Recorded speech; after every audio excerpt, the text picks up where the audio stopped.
طلاب يا حبايبي سنة أولى إعدادي في كل مكان، أهلا وسهلا بيكم في شرح الدرس الثالث اللي هو الأدلة الكيميائية والأملاح. في الفيديو ده هنشرح، وبعد ما نخلص شرح هنطبق اللي احنا شرحناه. تعال نشوف بقى الدرس ده بيقول إيه. طبعا درس سهل وبسيط جدا ومش هياخد مننا إن شاء الله وقت. الدرس ده بيكلمني على إيه؟ بيكلمنا على حاجة اسمها الأدلة الكيميائية والأملاح. الدرس اللي فات خدنا ايه؟ خدنا الاحماض والقلويات. تيجي تقول لي يا مستر طيب انا دلوقتي لو دخلت المعمل عشان اعمل تجربه وقدامي مجموعه من المواد وعاوز اعرف مين فيهم الحمض ومين فيهم القلوي، او مين فيهم الحمض ومين فيهم القاعده، اكيد يا مستر مش هدوق بلساني يعني، ولا احط صبعي في الماده علشان خاطر اقدر اكشف اذا كانت هي حمض ولا قلوي. لا لا مش هنعمل اي حاجه من دي. احنا هنستخدم بعض المواد بنسميها الادله، دليل هيعرفك اذا كانت الماده اللي معاك دي حمض ولا الماده اللي معاك دي قلوي. ازاي يا مستر؟ لونها هيتغير. طيب يبقى هنا الادله الكيميائيه دي عباره عن ايه؟ الادله الكيميائيه دي عباره عن هي مواد كيميائيه يتغير لونها من الوسط الحامضي عن الوسط القاعدي او القلوي. يبقى انت لو عندك دليل اللون بتاعك هيتغير من الوسط الحامضي عن الوسط الايه؟ القاعدي. طيب لو جالك سؤال زي كده، علل. تستخدم الادله للكشف عن الاحماض او القلويات او المواد المتعادله. طبعا المتعادله هنا يقصد بيها لا هي حمض ولا هي قلوي. هترد تقول له عليها ايه؟ طيب السؤال ده ايه الرد يا مستر؟ الرد ان لان الادله يتغير لونها من وسط لاخر. علشان الادله الكيميائيه اللي معايا لونها بيتغير من الوسط الحامضي عن الوسط القاعدي او الوسط القلوي.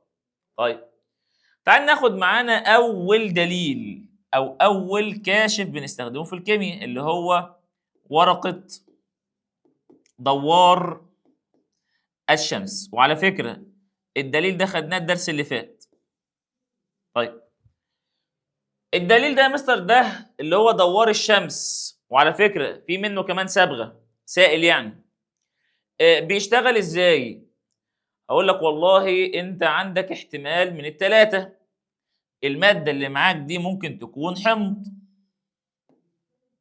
وممكن تكون قلوي او قاعده، وممكن تكون ماده متعادله، يعني لا هي كده ولا هي كده. طيب اللون يا مستر هيتغير ازاي؟ طبعا انتوا عارفين ان ورقه دوار الشمس في منها ايه وايه؟ في منها ورق احمر، وفي منها كمان ورق بيكون لونه ازرق. طيب في الحمض حط ورقه زرقاء. الورقه الزرقاء دي تقلب لون ايه؟ تقلب لون احمر، تحمر، حمض يحمر. طيب في القلوي حط ورقه حمراء، تقلب لون ايه؟ ازرق، قلوي زرق. طيب الماده يا مستر المتعادله لا تتاثر او لا يغير لون الدليل. هنا ورقه دوار الشمس سواء حمراء او زرقاء مش هتتاثر، يعني الوانهم مش هتتغير. يبقى هنا ما تنساش حمض يحمر، حمر الورقه الزرقاء، والقلوي يزرق الورقه اللي لونها احمر، والماده المتعادله لا تغير لون ورقه دوار او عباد الشمس. طيب مستر عندي سؤال، هو ليه الحمض بيحمر؟ ليه الحمض بيحمر ورقه عباد الشمس؟ لان الحمض المره اللي فاتت قلت لك ده لازم يكون او لازم بيحتوي على كاتيونات الاتش الموجب. يعني مستر الاتش الموجب ده هو السبب ان يخلي ورقه تحمر؟ ايوه. طيب على كده بقى القلوي فيه او اتش يبقى هو اللي بيزرق، فعلا كلامك صح. يبقى هنا بيزرع علشان فيه انيون الاو اتش السالب اللي هو الهيدروكسيد. طب الماده المتعادله ما عندهاش يعني؟ لا عندها، بس الاتش الموجب بيكون قد مين؟ الاو اتش السالب، وبالتالي لا الورقه بتحمر ولا الورقه بتزرق. طيب تعالى اديك بقى مثال حق وحقيقي. لو جيت قلت لك دلوقتي عندك حمض زي حمض الهيدروكلوريك، حمض الهيدروكلوريك من ضمن الاحماض القويه، خلاص، وموجود عندك في المعده علشان خاطر يهضم الطعام، ده حمض قوي، حمض وبيكون ايه؟ قوي جدا كمان.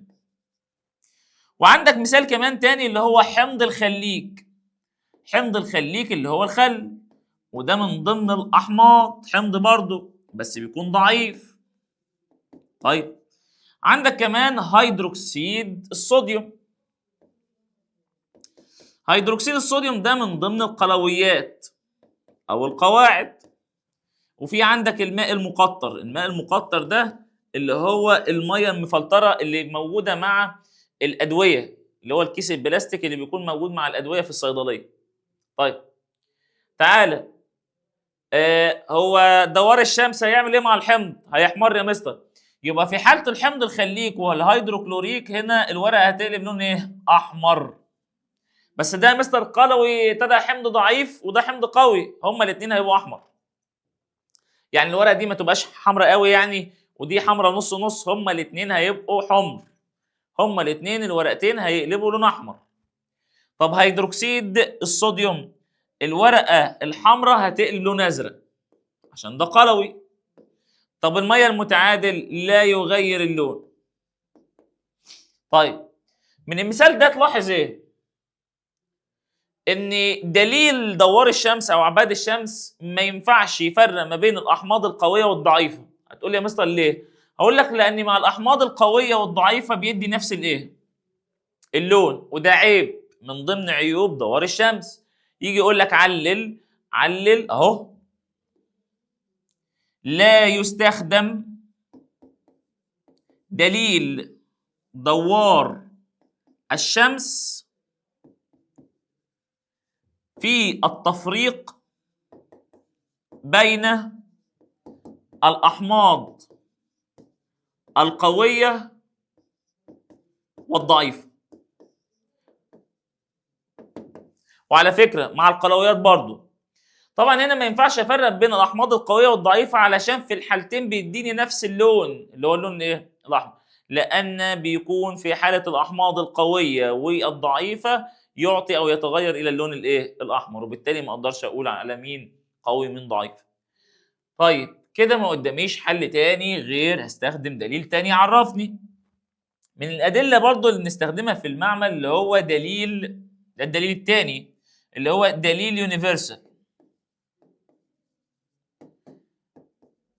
دليل يونيفرسال بقى في ميزة عن مين؟ في ميزة عن دوار الشمس.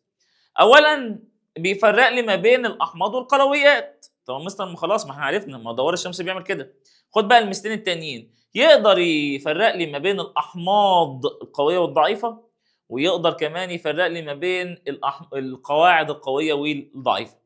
يبقى هنا يقدر يقارن ما بين حمض وقلوي، ما بين القلويات وبعضها، ما بين الأحماض وبعضها. عشان كده لما باجي أعرف دليل يونيفرسال، هو دليل للتمييز. احنا قلنا اول حاجه ما بين مين ومين؟ للتمييز بين، انا سامع ناس بتقول الاحماض، تمام، والقلويات، ادي ميزه. والاحماض وبعضها، الاحماض وبعضها، وكمان والقلويات وبعضها من حيث القوه. يبقى انا اقدر اميز عن طريق دليل يونيفرسال ما بين الاحماض القويه والضعيفه والقلويات القويه والضعيفه. طيب هتشتغل ازاي بيهم؟ مثال: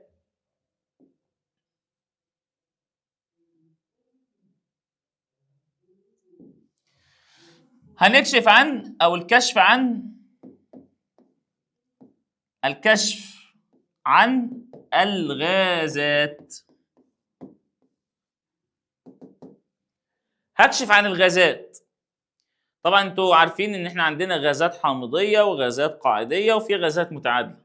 طيب، اول حاجه قبل بس ما استخدم دليل يونيفرسال عشان اقدر اكشف عن الغازات لازم يكون مبلول. لابد من ترطيب ورقه يونيفرسال بالماء. لازم الورقه تتبل بالميه والا مش هتشتغل. طيب، في حاله الغازات اللي هي القاعديه الدليل ده هيعمل ايه؟ وفي حاله الغازات الحامضيه الدليل ده هيعمل ايه؟ وفي حاله الغازات اللي هي المتعادله الدليل ده هيعمل ايه؟ تعالى اديك مثال لغاز قاعدي. من ضمن الغازات اللي هي القاعديه اللي هو NH3. NH3 ده اللي هو مين؟ اللي هو النشادر. النشادر قاعدي، فيعمل ايه في الورقه؟ يحولها للون الازرق. يبقى هنا يخلي الورقه او بتاع الدليل يونيفرسال باللون الايه؟ باللون الازرق. طيب تعالى لي الغازات الحامضيه زي مين؟ غازات حامضيه زي ثاني اكسيد الكربون. طيب هيخلي اللون ايه؟ هيخلي اللون احمر، يبقى حمضي يحمر. طيب تعالى لي اللي هي الغازات المتعادله زي مين؟ H2 اللي هو الهيدروجين، لازم اللي هو ال O2 اللي هو الاكسجين، ممكن تستخدم برضو اللي هو النيتروجين. كل دي غازات متعادله. طب بتعمل ايه في دليل يونيفرسال؟ لا تغير لون الدليل، ما تغيرش لون الدليل خالص. طيب بس خلي بالك بقى في غاز رخم. الغاز الرخم ده اللي هو مين؟ خلي بالك ملحوظه، الغاز الرخم اللي هو Cl2 اللي هو غاز مين؟ الكلور. غاز بارد جدا، بيعمل ايه يا مستر؟ يزيل لون الدليل. يبقى هنا بيعمل ايه في الدليل؟ يزيل لونه خالص. يبقى هنا مع الغازات القاعديه بيزرق، مع الغازات الحامضيه بيحمر، ومع الغازات اللي هي المتعادله ما بتاثرش. بس تخلي بالك ان بيكون عندك فيه غاز رخم شويه، ده بيزيل لون دليل اليونيفرس. طيب تعال نشوف الكلام ده فين في الملزمه اللي هتنزل لك. طبعا ادي تعريف اللي هي الادله. دي عباره عن ماده كيميائيه لونها بيتغير من الوسط الحميضي عن الوسط القلوي او القاعدي. وادي السؤال لعل ليه بنستخدم اللي هي الادله الكيميائيه عشان افرق ما بين الوسط الحميضي والقاعدي. بعد كده خدنا اللي هو دليل دوار الشمس او صبغه عباد الشمس. قلنا مع الحمض يحمر عشان فيها اتش موجب. قلنا كمان مع الوسط القلوي بتقلب لون ازرق عشان فيها او اتش سالب. مع الاوساط او المواد المتعادله لا تاثر في الورقه الحمراء ولا تاثر في الورقه اللي هي الايه؟ الزرقاء، علشان الاتش الموجب قد الاو اتش الايه؟ السالب. بعد كده خدنا مثال لحمض قوي زي حمض الهيدروكلوريك، والضعيف اللي هو حمض الخليك، وفي الحالتين بيقلب لون احمر. عشان كده قلت لك دوار الشمس فيه عيب، ما اقدرش افرق ما بين الاحماض القويه والضعيفه. بعد كده خدت لك قلوي زي هيدروكسيد الصوديوم هيقلب لون ازرق، والماده المتعادله زي اللي هي الميه المقطره. دليل يونيفرسال قلت لك ده عباره عن دليل فيه ميزه ان انا بقدر اميز ما بين الحمض والقلوي، الاحماض وبعضها والقلويات وبعضها. بعد كده قلت لك لازم الورقه دي تتبل بالميه، لازم بيتم ترطيبها بالميه عشان تقدر تشتغل مع الغازات، عشان الغازات تقدر تدوب في الميه والا طبعا مش هتشتغل. في عندك غازات حامضيه زي ثاني اكسيد الكربون تقلب لون احمر، الغازات القاعديه بتقلب لون ازرق زي النشادر، وفي عندك عناصر غازيه متعادله زي الهيدروجين والاكسجين والنيتروجين. وقلت لك ما تنساش عندك غاز بارد يزيل لون اللي هو دليل يونيفرسال. طيب في بقى عندي ربط الكلام ده مع الزراعه.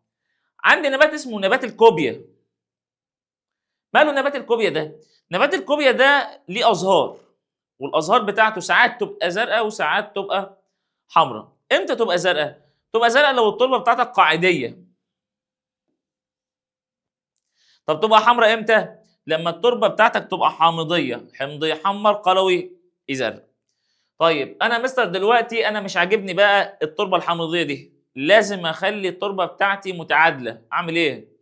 لو انت عاوز التربه بتاعتك متعادله حط لها ايه؟ CaOH الكل 2، اللي هو مين؟ اللي هو هيدروكسيد الكالسيوم.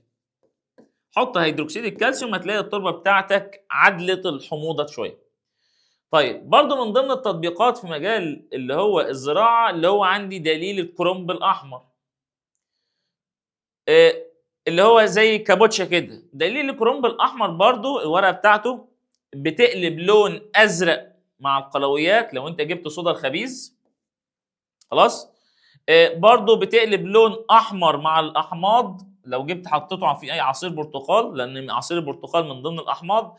انما المواد المتعادله زي الميه المقطره لا يتغير لون الايه؟ الشريط. طيب بعد كده عندي مين؟ عندي اللي هو بيعتبر انظف دليل عندنا اللي هو البي اتش. ماله بقى دليل البي اتش ده؟ دليل البي اتش، دليل البي اتش ده عباره عن دليل مدرج. مدرج يعني ليه ارقام، يبقى هو دليل مدرج. طيب مدرج يا مستر من كام لكام؟ من 0 الى 14.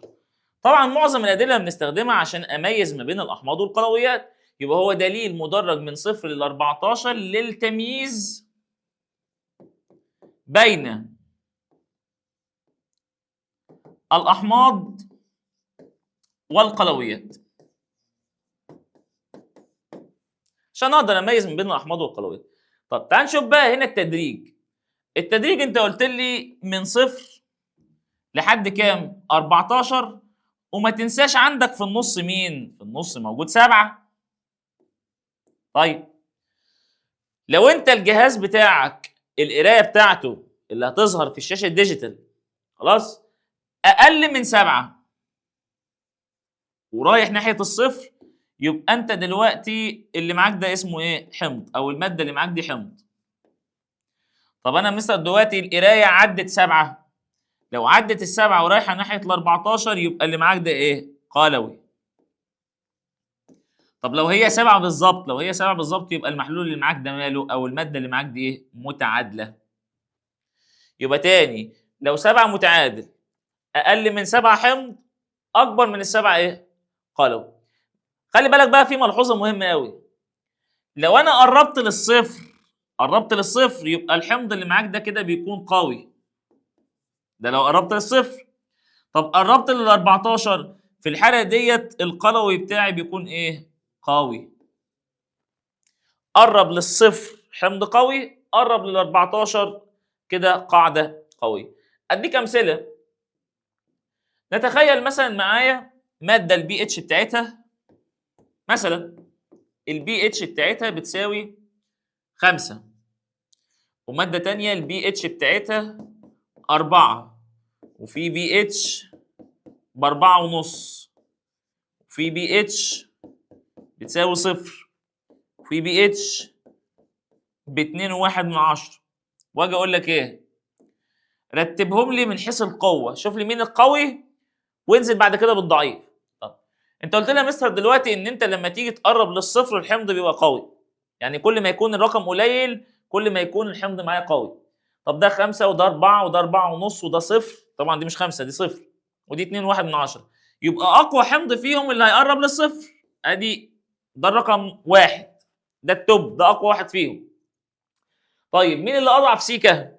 اللي اضعف سيكه اللي هو 2.1. طيب اللي اضعف اللي هو مين؟ الأربعة. طب اللي أضعف 4.5. طب اللي هو خيخة خالص 5. يبقى كل ما تقرب للصفر كل ما يكون الحمض اللي معاك ايه؟ قوي. طب تعالى اديك مثال على اللي هي القلويات او القواعد. طب انت معاك بي اتش مثلا ب 8 ومعاك بي اتش ب 8.9 وعندك بي اتش ب 9 وعندك بي اتش ب 14 وبي اتش 13 ونص. واجي اقول لك ايه؟ تعالى رتبهم لي كده من القوي للضعيف. اقوى واحد فيهم كل ما تقرب ل 14 يبقى ده رقم واحد، ده التوب، ده اقوى واحد فيهم. طيب مين اللي اقل منه سيكا؟ اللي اقل منه سيكا 13 ونص. طيب بعد كده اللي هو التسعة، بعد كده اللي هو 8.9 واضعف واحد فيهم مين؟ ال8. يبقى تخلي بالك كل ما قرب للصفر الحمض يبقى قوي، كل ما قرب ل 14 القلوي بيكون قوي، والسبعه بتكون ماده ايه؟ متعادله. طب ازاي يا مستر دلوقتي بقيس البي اتش؟ بص كده للصوره اللي قدامك دي اللي في الملزمه اللي هتنزل لك. ادي جهاز بي اتش، طبعا زي ما انتم شايفين كده بيكون عليه شاشه ديجيتال وبيكون ليه قطب كده عامله زي البلاستيكيه. بتمسك القطب ده وتحطه فيه المحلول اللي انت عاوز تشوفه هو حمض ولا قلوي، وبتظهر لك القرايه على الشاشه الديجيتال زي ما كده. طبعا ده من اكثر الاجهزه دقه، لان طبعا بيطلع لك النتيجه عباره عن رقم وده ما بتقبلش الشك. خلاص طلعت ب 13 زي ده كده يبقى اللي معاك ده قلوي، طلع مثلا بواحد زي ده كده يبقى ده حمض. خلاص انتهينا. اكثر الاجهزه دقه اللي هو البي اتش ميتر. طب تعالى ليه شرائط اليونيفرسال اللي هو البي اتش اللي هو الورقي، ورقه. طبعا بيديك ورقه تحطها فين؟ تحطها في المحلول اللي انت عاوز تشوفه هو حمض ولا قلوي.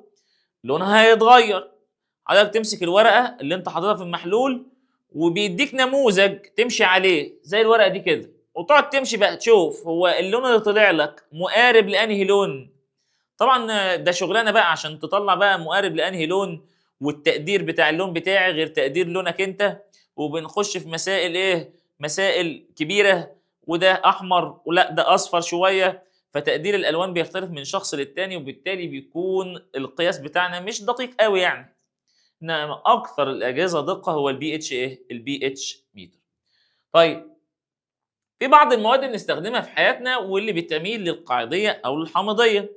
يعني لو جيت مسكت طبعا حمض الهيدروكلوريك اللي موجود في المعده، وعندك حمض اللاكتيك اللي موجود في اللبن، مين فيهم الاقوى؟ طبعا اللي موجود في المعده اللي هو حمض الهيدروكلوريك، حمض المعده. طيب لا اقل منه حمض اللاكتيك اللي موجود في اللبن. طيب تعالى لي النشادر، وعندك مثلا صودا الخبيز اللي هي البيكنج باودر. لا البيكنج باودر القاعديه بتاعته بتكون صودا الخبيز بتكون اعلى من النشادر. طيب تعالى لي مثلا المنظفات والبيض من ضمن اللي هي القواعد. تعالى المنظفات بتكون قاعديتها اعلى لكن البيض بيكون قاعديته قليله.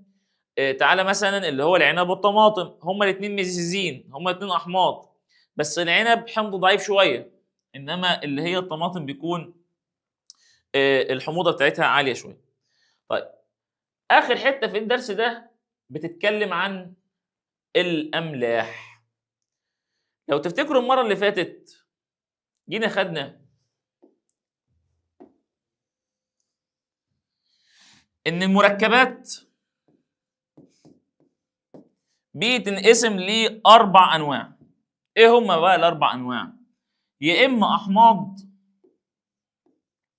يا اما قلويات، يا اما اكاسيد، يا اما املاح. ادي المركبات ليهم شكل من الاربعه، يا اما احماض يا اما قلويات يا اما اكاسيد يا اما املاح.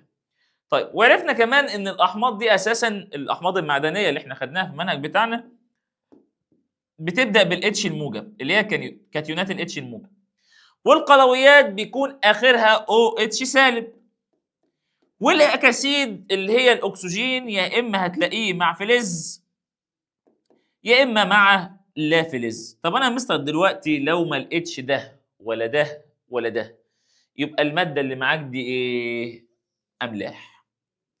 طيب مستر دلوقتي الاملاح دي بتنتج ازاي؟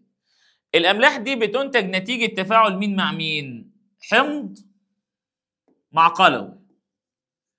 فاكرين ان المره اللي فاتت لما جيت قلت لكم ان حمض مع قلوي يديك ملح وايه؟ ملح وميه. اوعى تنسى. يبقى الاملاح دي بتتكون نتيجه تفاعل الحمض مع الايه؟ مع القلوي. طيب يبقى هنا تفاعل الحمض مع القلوي هيديني الملح والايه؟ والميه.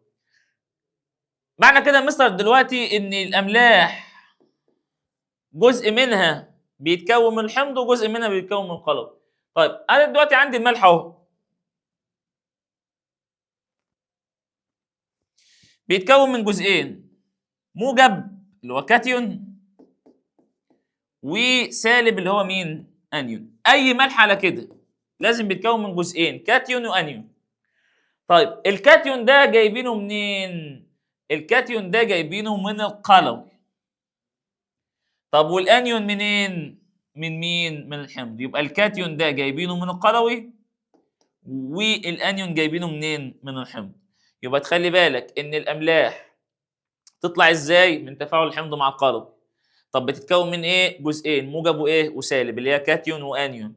طب الكاتيون ده متجاب منين؟ جايبينه منين؟ من القلوي. طب الانيون ده جايبينه منين؟ من الحمض. طيب عاوز يا مستر دلوقتي اكتب الصيغه بتاعت الاملاح، هكتبها ازاي؟ خد يا سيدي المثال الاولاني. يجي يقول لك ايه؟ اكتب الصيغه الكيميائيه للاملاح الاتيه. مثلا كلوريد الصوديوم. سهل وما فيهوش حاجه، معتمد بقى على الجداول اللي احنا حفظناها الدرس اللي فات. اول ما ابدا بالرموز. الصوديوم ان ايه؟ الكلوريد اللي هو كلور سي ال. بعد ما اكتب الرموز اكتب الشحنات، هنا شايله واحد هنا شايله واحد. بعد كده مقص، بعد كده شد خط. ان ايه تحتها كام؟ واحد ما بيكتبش. سي ال تحتها كام؟ ما بيكتبش. واحد ما بيكتبش. يبقى ان ايه سي ال. واحده تاني. تعالى للمثال التاني. كلوريد كالسيوم. الكالسيوم سي ايه. على فكره خطواته محفوظه، ان خطواته كل مره هنعملها. كلوريد اللي هو الكلور سي ال. الكالسيوم كان شايل شحنتين موجبتين، يبقى الشحنه بتاعته 2 والكلور 1. اعمل مقص، يبقى يدينا ايه؟ سي ايه سي ال وتحتها كام؟ 2. تعالى المثال ثالث. 3 مثلا كلوريد الألومنيوم.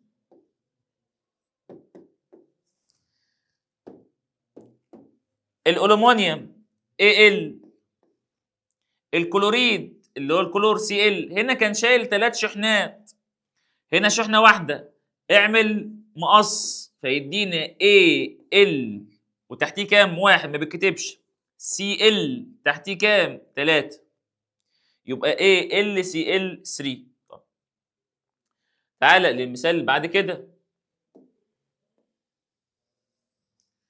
مثال رقم 4. كبريتات صوديوم. يلا انا سامع ناس بتقول ان الصوديوم ان ايه، والكبريتات اللي هي SO4. طبعا كل الكلام ده معتمد على حفظك ضروري ضروري جدا جدا للجداول اللي احنا خدناها اللي هي التكافؤات والرموز والكلام ده كله. الصوديوم كان شايل شحنه واحده، الكبريتات شحنتين سالبتين. اعمل مقص، شد خط. ادي ان ايه تحتيه كام؟ تحتيه 2 يبقى ان ايه 2. وهنا SO4 تحتيه كام؟ 1 ما بيتكتبش. طب واحده تاني. رقم 5. كبريتات مغنيسيوم. خلي بالك بقى عشان هنا فيها حته. المغنيسيوم Mg والكبريتات لسه قايلينها هنا SO4. طيب تعالى لي الشحنات، هنا كان شايل 2 وهنا كان شايل 2. لو جيت لاحظت طبعا زي ما بتشتغل في الرياضه هتلاقي ان 2 قصاد 2 يعني ممكن يقبلوا الاختصارات. على الاتنين فيها الايه؟ الواحد. لو انت قسمت على الاتنين فيها الايه؟ الواحد. اعمل بعد كده ايه؟ مقص. هيدينا ايه؟ هيدينا ام جي تحتيها كام؟ واحد ما بيتكتبش، واس او 4 تحتيها واحد ما بيتكتبش. واحده تاني فيها اختصار، وليكن مثلا كربونات كالسيوم. يلا، كالسيوم سي ايه، كربونات اللي هي سي او 3. تعالى للشحنات، الكالسيوم كان شايل 2 والكربونات برضو 2. طيب 2 قصاد 2 يبقى فيها اختصارات، بيقبلوا الاسم. على الاتنين فيها الواحد، هنا على الاتنين فيها الواحد. بعد كده اعمل مقص، هيدينا ايه؟ هيدينا سي اي تحتيه واحد ما بيتكتبش، سي او 3 تحتيه واحد ما بيتكتبش. طيب تعالى المثال تاني، رقم 7، نترات امونيوم. امونيوم NH4. النترات NO3. هنا كان شايل شحنه واحده، هنا شايل شحنه واحده. اعمل مقص، هيدينا ايه؟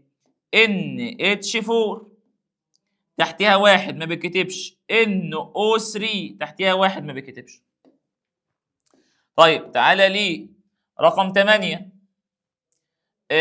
كبريتات ألومنيوم. ألومنيوم Al، كبريتات SO4. طيب تعالى لي اللي هي الشحنات، هنا كان شايل 3 وهنا كان شايل 2. طبعا مفيش اختصارات، اعمل مقص. خلي بالك بقى، ادي Al تحتها كام؟ 2، وادي SO4 تحتها كام؟ 3. عشان دي مجموعة ذرية لازم تحط التلاتة تحت قوس، يبقى Al 2 SO4 الكل 3. طب واحد تاني زي دي، 9 فوسفات الكالسيوم. الكالسيوم Ca، الفوسفات BO4. ده شايل شحنتين، ده شايل 3. اعمل مقص، هيديك ايه؟ Ca تحتيها كام؟ 3. BO4 تحتيها 2، بس طبعا دي مجموعة ذرية لازم تحط بين قوسين. BO4 اقفل القوس، حط تحت 2، يبقى Ca3 BO4 الكل 2. تعالى ليه نشوف الأمثلة اللي موجودة عندنا في الملزمة. يلا تعالى ليه أول واحدة، بروميد البوتاسيوم، بوتاسيوم K، بروميد Br. هنا شايل شحنة، هنا شايل شحنة. اعمل مقص، يبقى K تحتيها واحد، Br تحتيها واحد ما بيتكتبش، يبقى KBr. تعالى ليه كلوريد النيكل، النيكل Na، وكلوريد اللي هو Cl. النيكل شايل شحنتين والكلور شايل شحنه. اعمل مقص، يبقى يدينا Na تحتيه ايه؟ واحد ما بيتكتبش، Cl2، يبقى NaCl2. تعالى ليه كبريتيد الصوديوم، الصوديوم Na، الكبريتيد S. طيب هنا شايل شحنه، هنا شايل شحنتين. اعمل مقص، يدينا Na تحتيه كام؟ 2 S تحتيها واحد ما بيتكتبش. تعالى ليه كربونات الصوديوم، صوديوم Na، كربونات CO3. هنا شايل شحنة، هنا شايل 2. اعمل مقص، ان A تحتها كام؟ 2 CO3. ما تحطش بقى اقواس لان تحتها واحد والواحد ما بيكتبش. طيب تعالى لي الامثله اللي تحتيها. كبريتات كالسيوم، كالسيوم Ca، كبريتات اللي هي SO4.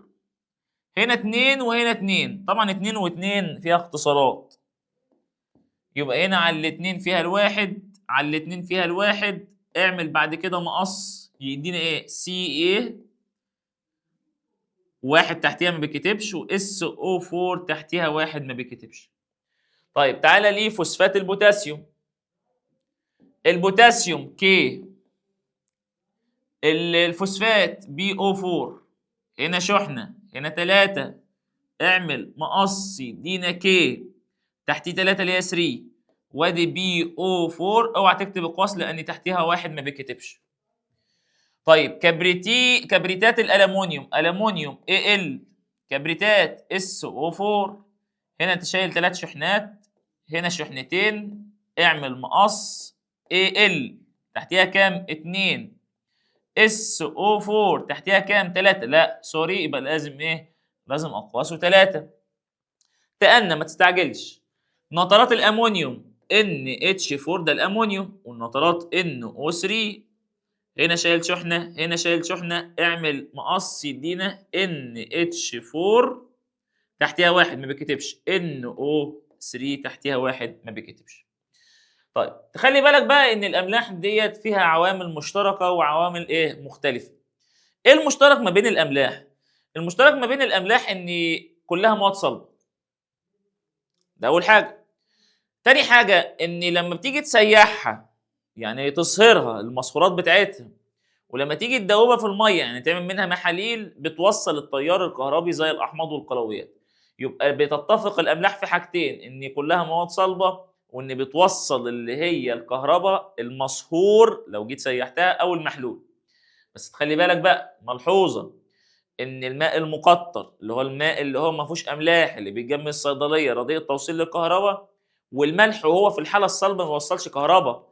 عشان يوصل كهرباء لازم يا اما تسيحه يا اما تدوبه في الميه محلول يا اما مصهور، غير كده ما يوصلش. طيب الاملاح بقى بتختلف عن بعضيها فين؟ تختلف بعضيها 3 حاجات: اللون، في املاح بتكون بيضه وفي املاح بتكون ملونه. الذوبانيه، في املاح تدوب في الميه واملاح ما تدوبش. وعندك كمان اللي هي البي اتش، ما تنساش البي اتش ده معانا. البي اتش لو هو اكبر من 7 قلوي، لو هو اقل من 7 بيكون حمضي، ولو هو 7 بيكون متعادل. طب تعالى ناخد بقى الاختلافات حسب اللون. في عندي املاح بتكون بيضه لونها ابيض، زي مين؟ زي كبريتات الخرسين، وزي كمان اللي هي كربونات اللي هي الصوديوم، كربونات الصوديوم وكبريتات الخرسين املاح بيضاء. طيب تعالى بقى اللي هو الملون، الازرق زي كبريتات النحاس، خلي بالك الالوان دي مهمه قوي، والاخضر زي كلوريد النيكل. طيب ده بالنسبه للون. تعالى للذوبانيه، في عندي املاح تدوب واملاح ما تدوبش. طب الاملاح اللي بتدوب اي ملح فيه بوتاسيوم، اي ملح فيه صوديوم، اي ملح فيه نترات، اي ملح فيه امونيوم يدوب. يبقى تاني، اي ملح فيه بوتاسيوم، اي ملح تلاقيه فيه كيه اللي هو بوتاسيوم يدوب، اي ملح فيه صوديوم، نترات، امونيوم، كل ده يدوب. اكتب لك رموزهم: اي حاجه فيها ان ايه تدوب، اي حاجه فيها كي تدوب، اي حاجه فيها ان اتش 4 تدوب، اي حاجه فيها ان او 3 تدوب. نترات، امونيوم، بوتاسيوم، صوديوم. طيب مين تاني كمان بيدوب؟ كبريتات النحاس وكلوريد النيكل. طيب الاملاح اللي هي ما بتدوبش، طيب كل الاملاح بتاعت الكربونات ما تدوبش، كل املاح الكربونات، كربونات دي اللي هي مين؟ اللي هي CO3، اي حاجه فيها CO3 ما تدوبش، عدا، خلي بالك، ما عدا البوتاسيوم والصوديوم واللي هي الامونيوم بيدوب. طيب تعالى ليه اللي هي الاملاح اللي ما بتدوبش، امثله عليها زي كلوريد الفضه AgCl، وعندك كمان اللي هي كربونات الكالسيوم او كبريتات الكالسيوم CaSO4 ما بتدوبش. بعد كده الاختلافات حسب البي اتش. في عندي املاح بتكون قاعديه زي مين؟ طبعا قاعديه يعني البي اتش بتاعتها اكبر من 7 زي اللي هي كربونات الصوديوم. فين القاعديه؟ كربونات الصوديوم اللي هي ال Na2CO3. في املاح بتكون متعادله زي ال NaCl كلوريد الصوديوم اللي هو الملح بتاعنا. وفي بعض الاملاح بتكون حامضيه يعني البي اتش بتاعتها بتكون اقل من السبعه زي اللي هو كلوريد الامونيوم NH4Cl. طبعا زي ما احنا كلنا عارفين في عندنا في الاردن بحر اسمه البحر الميت. البحر الميت ده اعلى بحر فيه نسبه ملوحه اكتر من البحر الاحمر او المتوسط 10 اضعاف. في كميه ملح مهوله جدا وبالتالي ما بيغرقش في حد علشان كثافه الميه بتكون كبيره تشيل اي بني ادم، وما بيعيش فيه اي نوع من الكائنات الحيه بسبب ملوحته الزياده دي. طيب احنا كده شرحنا الدرس، فاضل بقى نطبق. تعال نشوف بقى نطبق في الاسئله. بيقول لي هنا في السؤال الاول اختر الاجابه الصحيحه لكل عباره من العبارات الاتيه. عند غمز شريطي دوار الشمس في محلول ولم يتغير لونهما فإن المحلول أكيد متعادل. طيب رقم 2 بيقول لك يستخدم نقط للتمييز بين الأحماض القوية والأحماض الضعيفة وده كان دليل يونيفرسال. رقم 3 يمكن معالجة التربة الحامضية بإضافة اللي هي هيدروكسيد الكالسيوم CaOH كله. طيب رقم 4 غاز لا يغير لون شرائط دوار الشمس المبلله بالميه. الغازات اللي هي ما بتغيرش اللون بتاع دليل يونيفرسال زي اللي هو ال H2. ال H2 ما بيغيرش اللون. خلي بالك ال Cl2 اللي هو الغاز البارد ده بيزيل اللون اساسا، هو قال لك هنا لا يغير اللون. طيب رقم 5 عند تعريض شريط دوار الشمس المبلل بالماء لغاز نقط يتلون باللون الازرق هيتلون باللون الازرق يبقى كده عاوز قلوي، ما خدناش غير النشادر NH3. طيب رقم 6 اي المواد التاليه يكون قيمه البي اتش لها اكبر من 7. اكبر من 7 يبقى عاوز قلوي. طبعا حمض المعده لا، الليمون ده حمض اساسا، الماء المقطر ده ماده متعادله يبقى صودا الخبيث اللي هو البيكنج باودر. طيب رقم 7 يتغير لون معظم الادله الكيميائيه بتغير نقط المحلول المستخدم. طيب هل هو حجم، كتله، نوع، درجه حراره؟ طبعا نوع، لان في عندك محاليل حمضيه وقلويه او قاعديه ومحاليل متعادله. رقم 8 اي الغازات التاليه يؤثر على لون شريط دوار الشمس المبلل بالميه. الO2 لما بيأثرش، H2 كذلك، N2 كذلك، CO2 لان ده غاز حامضي يحمر ورقه دوار الشمس او دليل يونيفرسال. طيب بعد كده بيقول لي ايه؟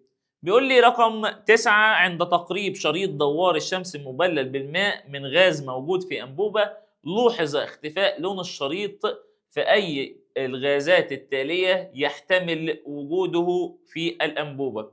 اللي كان بيغير أو بيزيل، هو بيقول لك هنا إيه؟ عند تقريب هنا لوحظ اختفاء، اختفاء يعني شال، واللي كان بيشيل اللون ده طبعا اللي هو Cl2. رقم 10 يتشابه لون دليل اليونيفرسال في كل من عصير الطماطم طبعا ده حمض وحمض الهيدروكلوريك، الماء المقطر ومحلول كلوريد الصوديوم، عصير الطماطم ومحلول هيدروكسيد الصوديوم، الماء المقطر وحمض الهيدروكلوريك. يتشابه لون الدليل، يتشابه يكون هما الاثنين. طبعا عصير الطماطم ده حمض، حمض الهيدروكلوريك ده حمض، الماء المقطر متعادل ومحلول كلوريد الصوديوم برضه متعادل. عصير الطماطم ده حمض ومحلول هيدروكسيد الصوديوم ده قلوي، ده هنا غير هنا. الماء المقطر ده ماده متعادله وده حمض. طيب تعالى عصير الطماطم وحمض هيدروكلوريك ده حمض قوي وده حمض ضعيف، وبالتالي هنا يتغير اللون. يبقى هنا الماء المقطر ومحلول هيدروكلوريد الصوديوم لان الاثنين ماده ايه؟ متعادله لا يغير من لون الدليل. طيب 11 تحول قيمة البي اتش لإحدى المحاليل من 8 ل 5. ده كده بقى حمض. حامضيا وأصبح قلويا؟ لا. حامضيا وأصبح متعادلا؟ لا. قلويا هو كان قلوي وأصبح حمضي. قلويا وأصبح حمضي. تعالى لي المحلول في الكأس المقابل يمكن أن يكون. طبعا هنا مديلي هنا جهاز البي اتش وكان قاري 3.78 من 100. طبعا اقل من كام؟ اقل من السبعه وبالتالي المادة لازم تكون حمضية. طبعا ده قاعدة، ده متعادل، ده قلوي، ده حمض. رقم 13 قيمة الرقم الهيدروجيني لمحلول هيدروكسيد الكالسيوم. ده مادة قلوية لازم أكبر من السبعة. رقم 14 بيقول لي عند وضع شريط دوار الشمس الأزرق في محلول تغير لون الشريط إلى اللون الأحمر، فهذا يعني طبعا تغير اللون الأحمر معنى كده إن المادة اللي معاك ده حمض. طيب 15 بيقول لي يمثل الشكل المقابل أزهار نبات الكوبيا عند زراعته في تربة قيمة البي اتش لها. طبعا هنا الأزهار لونها أحمر، يبقى هنا أكيد التربة حامضية، يبقى أقل من السبعة، يبقى 5. رقم 16 عند وضع شريط دوار الشمس في محلول يحتوي على ايونات الهيدروكسيد السالب يتغير اللون. طبعا ايونات الهيدروكسيد ده معنى كده انه قلوي، يبقى يتغير للون الازرق. طبعا درس سهل ولطيف جدا، واساسا كله يا اما ازرق يا اما احمر يعني.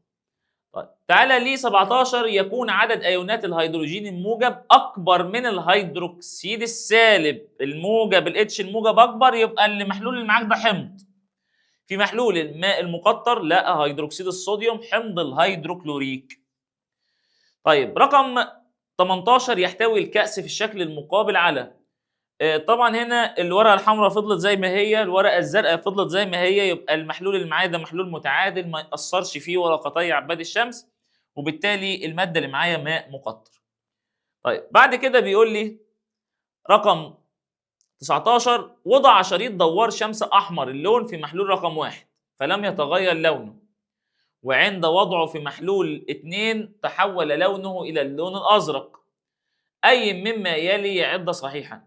حلو، يبقى كده ده كده تحول اللون الأزرق، يبقى ده قلوي.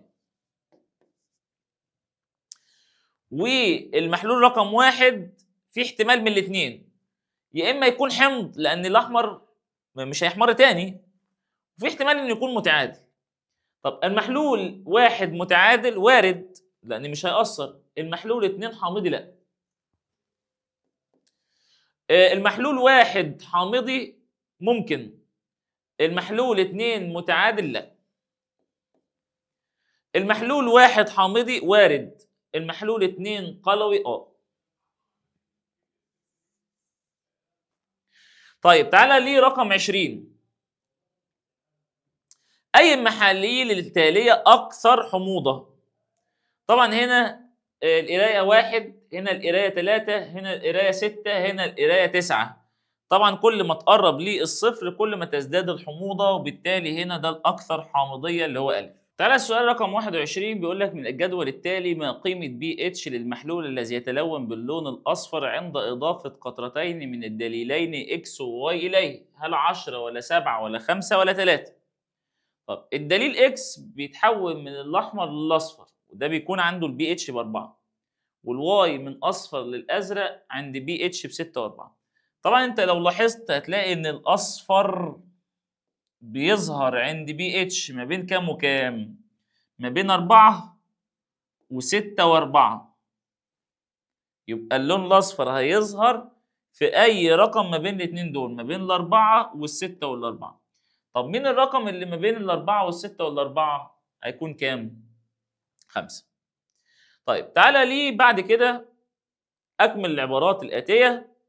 يرمز للرقم الهيدروجيني برمز بي اتش، وهو مقياس مدرج من 0 ل 14. بعد كده يمكن تحديد قيمة الرقم الهيدروجيني للمحاليل بدقة باستخدام جهاز بي اتش ميتر. من أمثلة المواد التي لها قيمة بي اتش أكبر من السبعة قول لي أي قلوي. مثلا هيدروكسيد الصوديوم،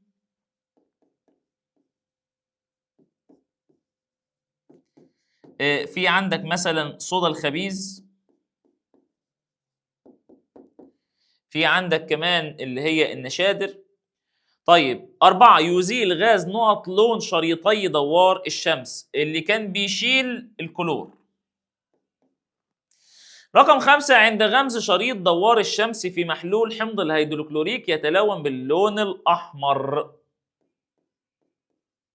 لأن ده من الأحماض والأحماض بتحمر. يمكن استخدام دليل نقط للتمييز بين الأحماض القوية والأحماض الضعيفة اللي هو دليل يونيفرسال.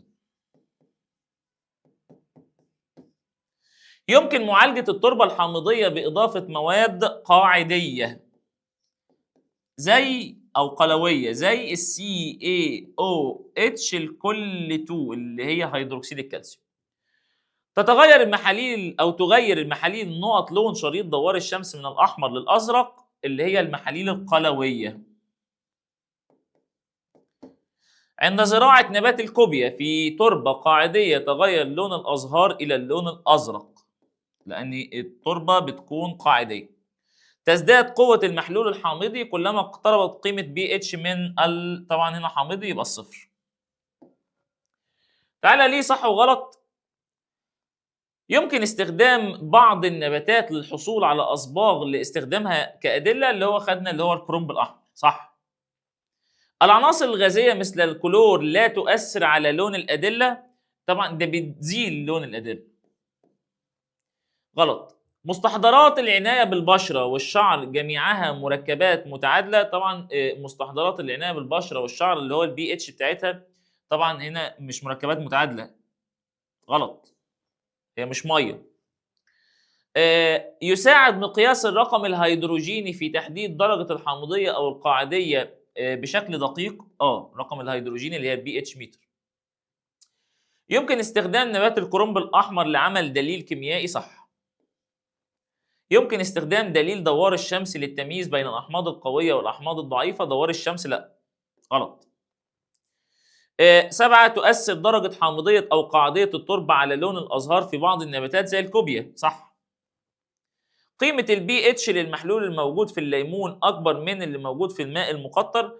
القيمة بتاعت البي اتش ده حمض، ده أقل من السبعة، إنما البي اتش بتاع الماء المقطر 7، ده أقل من السبعة طبعا كقيمة، يبقى الكلام ده طبعا بيكون غلط. الماء المقطر حامض التأثير، طبعا ده غلط، ما تكملش بقية الآية لأن الماء المقطر متعادل التأثير.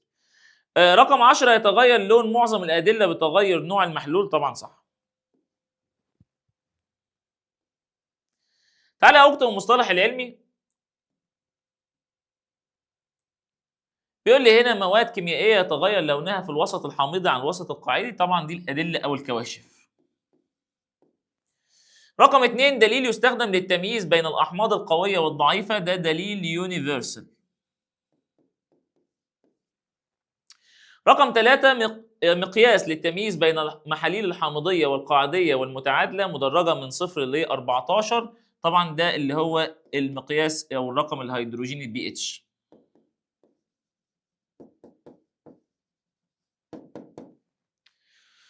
4 محاليل تغير لون شريط دوار الشمس من الأزرق إلى الأحمر، طبعا الأحماض. رقم 5 محاليل تكون قيمة البي اتش لها أكبر من 7، دي القلويات أو القواعد. علل لما يأتي.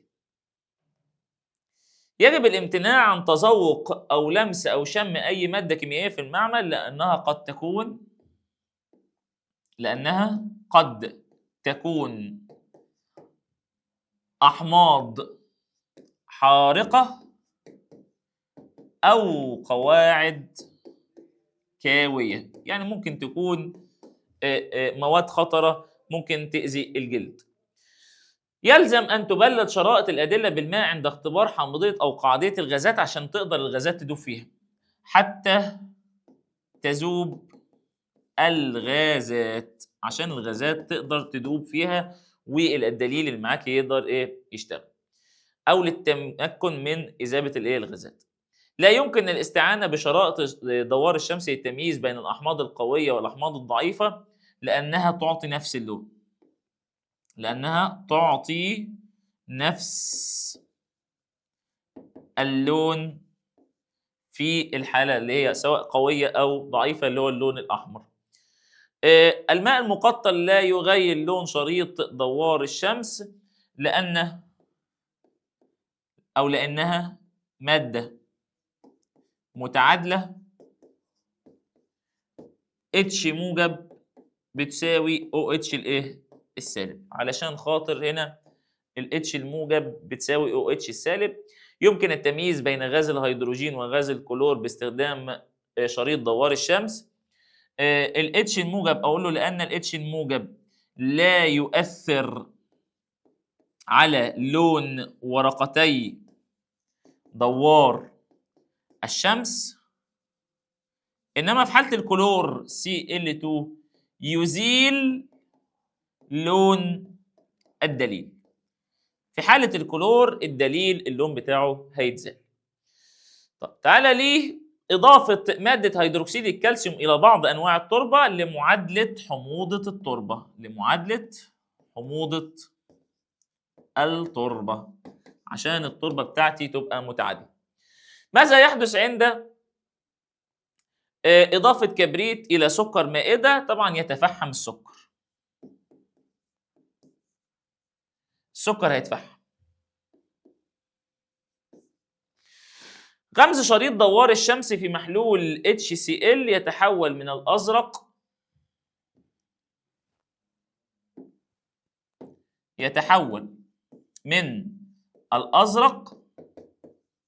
إلى الأحمر.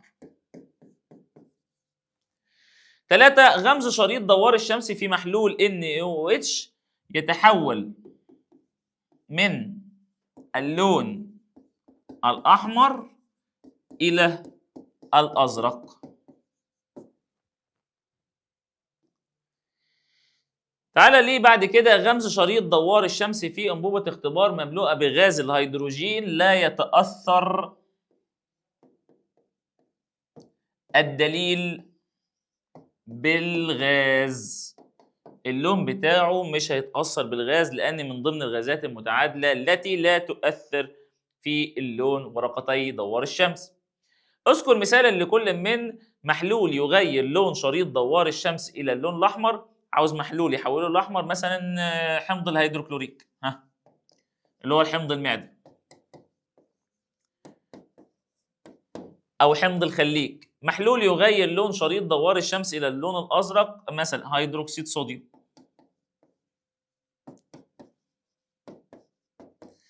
رقم 3 غاز حامضي يغير لون دليل دوار الشمس المبلل بالماء إلى اللون الأحمر. يبقى كده عاوز غاز حامضي زي ثاني أكسيد الكربون. ثاني أكسيد الكربون. تعالى لي 4 غاز قاعدي التأثير على صبغ دوار الشمس النشادر اللي هو NH3. 5 عنصر غازي يزيل لون شرائط دوار الشمس اللي هو الكلور. نبات يتغير لون أزهاره تبعا لحامضية أو قاعدية التربة اللي هو نبات الكوبيا. قارن بين الأحماض والقلويات من حيث التأثير على ورقة عباد الشمس. هنا هنكتب الأحماض وهنا القلويات. يلا. الأحماض تحول الورقة اللي هي الزرقاء إلى الأحمر. القلويات العكس، تحول الورقة الحمراء إلى زرقاء. تعالى لي قيمة البي اتش. البي اتش هنا دي أحماض يبقى أقل من 7. هنا البي اتش في القلويات بتكون أكبر من 7. طيب غاز يونيفرسال وشرائط دوار الشمس. طيب شريط يونيفرسال هنا مثلا يميز بين الأحماض القوية والضعيفة. هنا شرائط دوار الشمس لا تميز بين الأحماض القوية والضعيفة.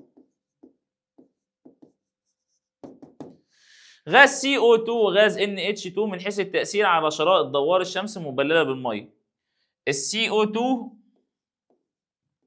يحولها للون الأحمر.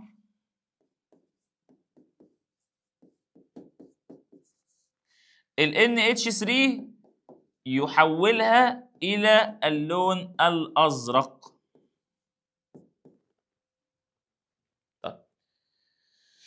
تعالى لي اذكر أهمية الأدلة الكيميائية التمييز بين الأحماض والقلويات.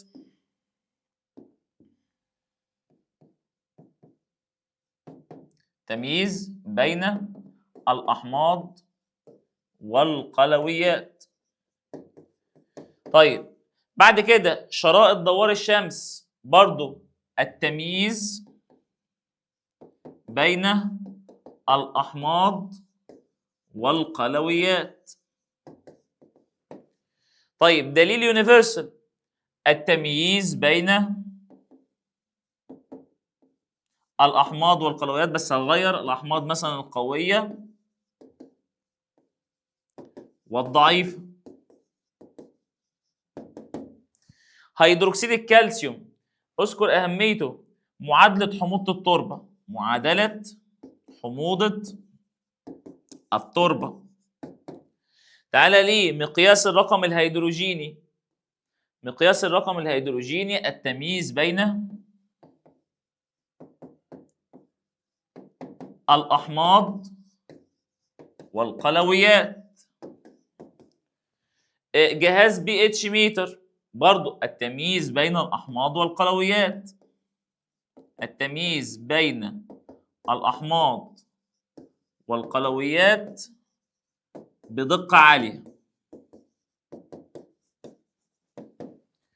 طيب تعالى لي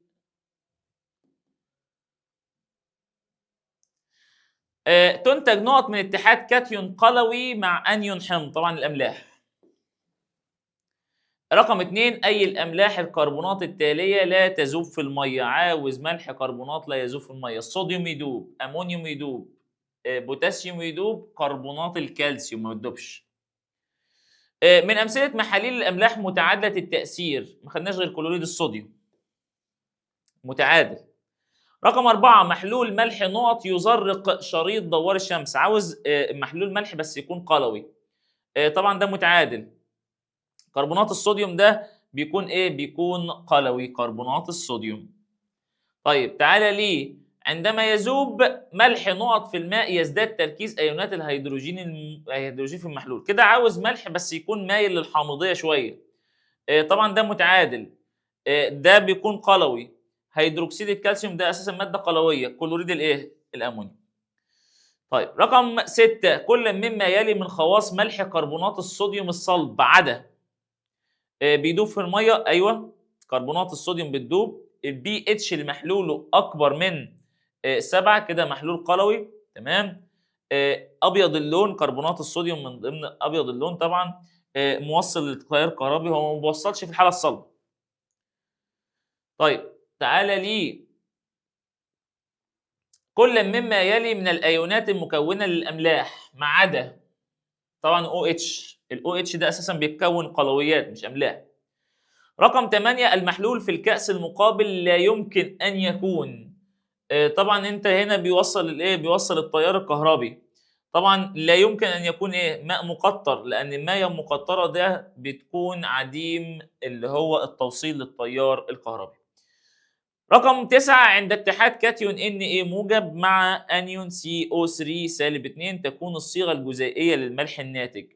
طيب ادي Na وادي CO3 ده شايل شحنه واحده، ده شايل شحنتين، اعمل مقص يدينا Na تحتيه كام؟ 2 CO3 يبقى Na2CO3 اللي هي كربونات الايه؟ الصوديوم. قيمة بي اتش للمحلول أكبر من 7، أكبر من 7 يبقى قلوي. قلوي محتاج مادة قلوية. طبعا اللي قدامي ده حمض HCl. NaCl ده متعادل، هو خلي بالك عاوز أكبر من 7. Na2CO3 ده محلول بيكون الملح بيكون قلوي شوية. طيب تعالى لي السؤال رقم 11 تتشابه محاليل الأحماض والقلويات والأملاح الذائبة في الماء في. هل تتشابه في اللون؟ لا. هل تتشابه في التأثير على شرائط دوار الشمس؟ لا. توصيل التيار الكهربي. الأحماض والقلويات وعندك اللي هي محاليل الأملاح توصل التيار الايه؟ الكهربي. تعالى لي قيمة بي اتش للمحلول كلوريد الصوديوم. كلوريد الصوديوم متعادل 7. قيمة بي اتش محلول كلوريد الأمونيوم ده يطلع أقل من 7. طبعا هنا طبعا بيكون ايه؟ أكبر. رقم 13 كل مما يلي من خواص ملح اللي هو كبريتات النحاس ما عدا انه عدا عاوز الغلط. ازرق اللون، ازرق اللون. لا يذوب في الميه، لا هو بيدوب في الميه، معلش، يبقى ده الغلط. يمكن تقسيم المركبات الكيميائيه الى اكاسيد واحماض وقلويات، وعندك كمان املاح. معظم الأملاح مركبات نقط تنتج من اتحاد كاتيون قلوي مع أنيون حمض. معظم المركبات أو معظم الأملاح مركبات أيونية عشان فيها أيونات موجبة وسالبة. تعتبر مياه نقط من أعلى نسب الملوحة في العالم اللي هي مياه البحر الميت. طبعا قد البحر الأحمر 10 مرات. تؤدي زيادة نسبة الأملاح في الماء إلى نقط كثافتها، طبعا زيادة كثافتها. من أمثلة محاليل الأملاح المتعادلة طبعا اللي هو كلوريد الصوديوم NaCl،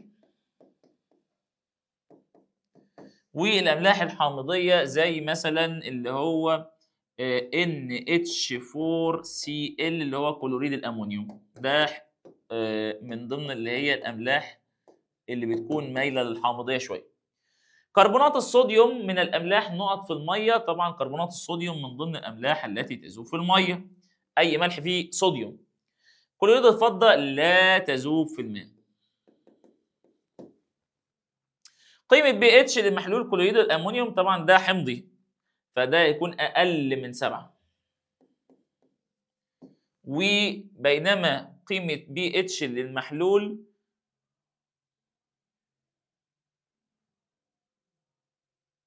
طبعا السؤال ده ناقص. لمحلول مثلا Na2CO3 خليه، بينما قيمة pH لمحلول Na2CO3 طبعا هنا بيكون أكبر من 7. طيب رقم 8 بيكون الصيغة الجزيئية لملح كلوريد النيكل. كلوريد النيكل Na2 أو NaCl2، وهو من الأملاح نقط اللون، خضراء اللون. طيب ده علامة صح أو خطأ. الأملاح مركبات تساهمية تنتج من تفاعل الأحماض مع القلويات. طبعا لا، هي مركبات أيونية مش تساهمية. جميع الأملاح تذوب في الماء بسهولة. طبعا غلط، في أملاح تذوب، في أملاح ما تذوبش. الأملاح الصلبة غلط، ما تكملش. الصلبة لا. بعض أملاح الصوديوم تذوب في الماء، لا، كل أملاح الصوديوم تذوب في الماء. جميع أملاح الكربونات تذوب في المية، لا، في عندك الكربونات اللي بتذوب اللي فيها صوديوم بوتاسيوم وأمونيوم. تختلف الأملاح عن بعضها من حيث اللون، أيوة، والقابلية للذوبان، ده كلام صحيح. رقم 7 عند ذوبان ملح كلوريد الصوديوم في الماء يزداد تركيز أيونات الهيدروجين في المحلول. طبعا المحلول هيكون متعادل وبالتالي الاتش الموجب مش هيزيد. اكتب المصطلح العلمي مركبات أيونية تنتج من تفاعل أحماض مع القلويات اللي هي الأملاح. أكثر بحار العالم ملوحة وكثافة اللي هو البحر الميت. صوب ما تحته خط في العبارات الآتية: الأملاح الذائبة في الماء لا توصل التيار الكهربي. لا، الأملاح الصلبة. من أمثلة محاليل الأملاح القلوية محلول الماء المقطر. الأملاح القلوية عاوز ملح قلوي يبقى Na2CO3 اللي هي كربونات صوديوم. طبعا الأملاح دي لازم تتحفظ. ملح كبريتات النحاس لونه أبيض يذوب في المية، وليكن مثلا كربونات صوديوم.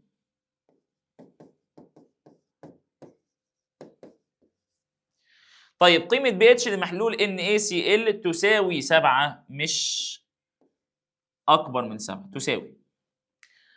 الماء المالح رديء التوصيل للكهرباء اللي هو الماء المقطر. ماذا يحدث اتحاد كاتيون قلوي مع أنيون حمض يتكون الملح؟ رقم 2 غمز شريط دوار الشمسي في محلول كلوريد الصوديوم. لا يتغير لون الشريط. لا يتغير لون الشريط عشان ده ايه؟ عشان ده متعادل. لا يتغير لون الشريط. غمز شريط دوار الشمسي في محلول Na2CO3 يتحول للون الأزرق، يتحول إلى اللون الازرق علشان اللي معايا ده محلول ملح قاعدي او قلوي. طيب قارن بين كل مما يلي ملح كلوريد النيكل وكلوريد الفضه من حيث الصيغه الجزيئيه. كلوريد النيكل NiCl2، كلوريد الفضه AgCl. طيب الذوبان كلوريد النيكل يدوب، كلوريد الفضه لا يذوب. طيب رقم 2 ملح كبريتات الخرسين وكبريتات النحاس من حيث الصيغه الجزيئيه.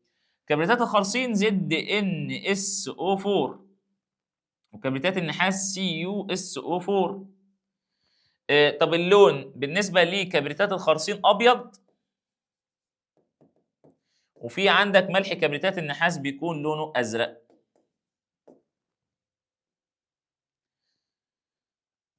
تعالى لي محلول ملح كلوريد الامونيوم وكربونات الصوديوم من حيث التاثير على شرائط دوار الشمس.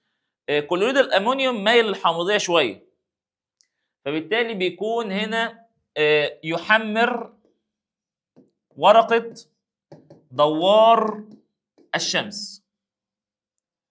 طيب كربونات الصوديوم بيكون مايل للقاعديه شويه، وبالتالي هنا يزرق ورقه دوار الشمس. اكتب الصيغه الجزيئيه للاملاح مكونه من كاتيونات والانيونات. طبعا ده بوتاسيوم وده فوسفات، طبعا هنا الكيه وهنا الBO4، هنا ده شايل 3 شحنات، ده واحد، اعمل مقص يدينا K3BO4.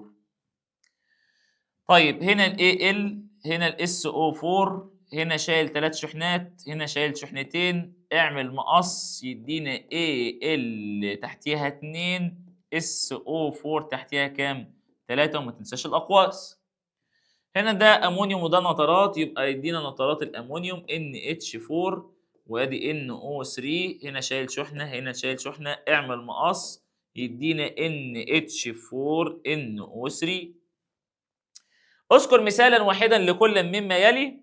ملح يذوب في الميه NaCl كلوريد الصوديوم.